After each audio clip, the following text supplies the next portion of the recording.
भीम गेल्या 2 दिवसापासून इंदापूर तहसीलदार जीवन बनसुडे यांनी जो पाठीमागचा जो काही गैरप्रकार केला डॉक्टर बाबासाहेब आंबेडकर यांच्या प्रतिमा लावण्याच्या बाबतीत, त्या घटनेचा तर मी जाहीर निषेधच करतो. परंतु राज्याचे कृषी मंत्री, आपल्या तालुक्याचे आमदार माननीय दत्तात्रय भरणे मामा यांना या ठिकाणी मी निवेदन करतोय की मामा, इंदापूर तालुक्यातील दीनदुबळ्या गरीब जनतेचा प्रश्न सोडवण्यासाठी आपण बनसुडे नावाच्या तहसीलदारांना या ठिकाणी आणून बसवलं. परंतु या तहसीलदारांच्या माध्यमातून इंदापूर तालुक्यामध्ये चोरी करणं ह्याच्या पलीकडे आतापर्यंत या तहसीलदारांनी कुठलंच काम केलं नाही. ना कुठल्या बहुजन समाजाच्या शेतकऱ्याला न्याय दिला, ना गरीब मराठा शेतकऱ्याला न्याय दिला, ना कुणाला न्याय दिला.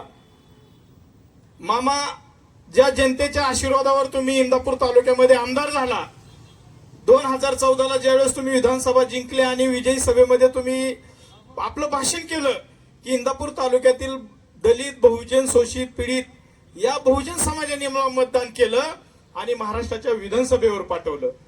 परंतु मामा, हा जो तहसीलदार माणूस तुम्ही आणलेला आहे ना, हा फार म्हणजे नालायक, आता ते शिवी देता येत नाही पण नालायकी काही शिवी पण होत नाही. तर मामा, आमची तुम्हाला कळकळीची विनंती आहे की ह्या तहसीलदाराला एकतर आपण महाराष्ट्राच्या बाहेरच कुठेतरी नेऊन बसवा. माझ्या पत्रकार बंधूंना विनंती आहे, आमचं हे आंदोलन आहे, हे आंदोलन आता आम्हाला जास्त काही बोलता येतं, सगळे काय पण बंधन आहेत.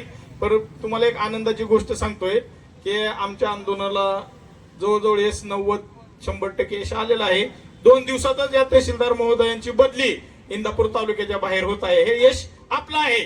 तर त्याच्यामुळं पुढचं हे आंदोलन आमचं शांततेतच होणार आहे आणि भीम आक्रोश मोर्चा या नावाखालीच होणार आहे. समाजातील सर्व राजकीय सामाजिक क्षेत्रातील घटक सर्व या आंदोलनामध्ये सहभाग आहेत. त्याच्यामध्ये कुठलाही पक्षीय रंग नाही किंवा काय नाही. कारण एक निळा, फक्त डॉक्टर बाबासाहेब आंबेडकरांनी निळा झेंडा बरोबर घेऊनच आमचं हे आंदोलन चालू राहणार आहे. आणि देशामध्ये ज्या ज्या ठिकाणी शासकीय कार्यक्रम होतील, निमशासकीय कार्यक्रम होतील, त्या त्या ठिकाणी राष्ट्रीय महापुरुषांचे फोटो लागलेच पाहिजे. अरे, डॉक्टर बाबासाहेब आंबेडकरांनी दिलेलं संविधान तुम्हाला चालतं, डॉक्टर बाबासाहेब आंबेडकरांनी दिलेल्या सर्व सुख सुविधा तुम्हाला चालतात, परंतु डॉक्टर बाबासाहेब आंबेडकरांचा फोटो लावायला तुम्हाला अडचण कशाची आहे? तर सर्व पत्रकारांनी आमच्या आंदोलनाला अशाच प्रकारचं सहकार्य करावं, अशा प्रकारची मी आपल्याला विनंती करतो आणि मी माझे मनोगत थांबवतो. जय भीम.